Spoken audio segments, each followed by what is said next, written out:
बिस्मिल्लाहिर्रहमानिर्रहीम। अस्सलाम वालेकुम। मैं हूँ मिनाहिल राना और आप देख रहे हैं आवाज़। नाजरीन, आज जिस मौजू पर हम बात करने लगे हैं वो है toxic culture of punishments and emotional abuse in Pakistani schools.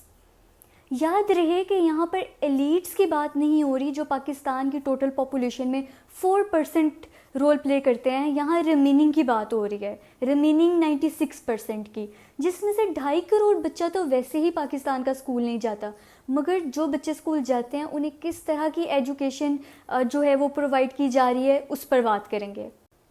क्या आपने कभी सोचा है कि बाहर की कंट्रीज़ में बच्चे इतने हैप्पीली स्कूल क्यों चले जाते हैं? अगर आपने अपने रिलेटिव से सुना हो तो आपको इल्म होगा इस बात का कि वहाँ के बच्चे बहुत खुशी खुशी स्कूल जाते हैं। मगर पाकिस्तान में school is equal to fair. अगर हम फ़िनलैंड की बात करें तो वहाँ बच्चों को होमवर्क भी नहीं मिलता और एकेडमिक प्रेशर भी उन पर नहीं होता। मज़ीद ये कि वो बच्चों को ऐसा इन्वायरमेंट, ऐसा लर्निंग इन्वायरमेंट प्रोवाइड करते हैं कि वो ब्रेनस्टॉर्मिंग करके अपने इनर स्किल्स को एक्सप्लोर कर सकें। मगर पाकिस्तान में स्कूल जो है वो फेयर का दूसरा नाम है। क्या वजह है कि यहाँ पर बच्चों को सेफ़ लर्निंग इन्वायरमेंट नहीं दिया जा रहा? चलें इसका जवाब हम कुछ बच्चों से ही ले लेते हैं। टीचर्स को लगता है कि बच्चों से नरमी से पेश आने से बच्चे बात नहीं मानेंगे, लेकिन मेरे साथ बिल्कुल उल्ट सीन है। एक बार ऐसे हुआ कि मेरे बिल्कुल साथ वाली रो में 2 बच्चे बैठे थे, तो बातें कर रहे थे आपस में। तो टीचर ने पहले झांका, लेफ़्ट हुई तो वो चुप कर गए फटाफट। तो उन्हें लगा कि ये मेरी आवाज़ है, तो आई। मैंने कहा, वो मेरे बाल खींचने लगी। तो मैंने कहा कि मेरी आवाज़ नहीं है, ये मैं नहीं बोल रहा था। तो उन्होंने फिर भी मुझे मारने लग गई। वो कहती हैं ये आपकी आवाज़ है। चीज़ लेके क्लास स्कूल में है तो तब भी मारते हैं। किस तरह की चीज़? खाने पीने की चीज़ से भी मारते हैं? जैसे पापड़ हो गए, सिंगरियाँ या इस तरह की। हमारे स्कूल में ये होता है कि टीचर्स हमें लेसन आने पर हमें गर्ल्स की सेक्शन में बिठा देती थी। ये बहुत शेमफुल फील करते थे वहाँ पे। ये एक मेंटली टॉर्चर हमारे लिए। टीचर मुर्गा बना के मारती है, तो जब सबक ना आए तब मारती है स्टिक से। बॉयज़ को थ्रेट करना कि लेसन ना सुनाने पर उन्हें गर्ल्स के क्लासरूम में भेज दिया जाएगा। I believe that this is directly responsible to so many social evils. इसके संगीन नताइज हो सकते हैं और ये जेंडर स्टीरियोटाइप्स के अलावा जेंडर गैप को भी जन्म देता है। Gender gap fuels discrimination. अगर मैं अपने स्कूल के 2-3 टॉक्सिक कल्चर्स आपके सामने रखूँ तो आप खुद ही अंदाज़ा लगा लें कि पाकिस्तान का मौजूदा तलीमी निज़ाम किस तरह की नस्ल को जन्म दे रहा है। हमारे स्कूल में 2 सेक्शंस बना दिए गए थे इंटेलिजेंस के बेस पे, एक लाइक सेक्शन और एक नलाइक सेक्शन।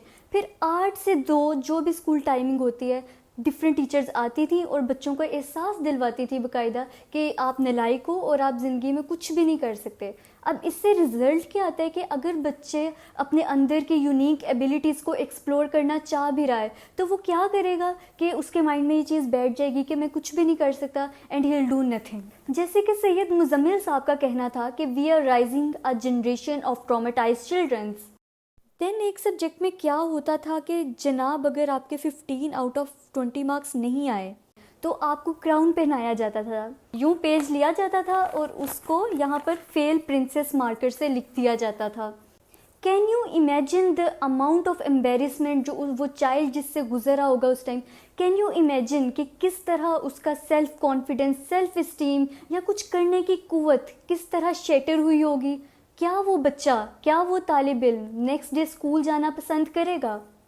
तो ये इन्वायरमेंट दिया जा रहा है स्टूडेंट्स को पढ़ने के लिए और लर्निंग के लिए। And here we can not ignore the point of discrimination based on ethnicity. Discrimination based on ethnicity is still an unfortunate reality in many schools of Pakistan. Such biases not only marginalize students but also give them a lifelong trauma. In my opinion government schools का तो वैसे ही अल्लाह हाफिज़ है। बहुत से government schools में बैठने के लिए चेयर्स नहीं है, बच्चे टाट पर बैठते हैं अभी तक और टीचर्स के पीछे खुद जाना पड़ता है कि हमें पढ़ाओ। मगर प्राइवेट स्कूल्स की बात करें तो उनका प्राइम पर्पस सिर्फ़ और सिर्फ पैसे बनाना है। So who is concerned here for the actual education of students? No one. ये निज़ाम बरसों से चलता आ रहा है और अगर हम चाहते हैं कि हमारी कौम में आज़ादाना सोच के लोग पैदा हों तो we must unite against this toxic culture. Every child deserves respect, care and encouragement. That's all from my side. Thank you.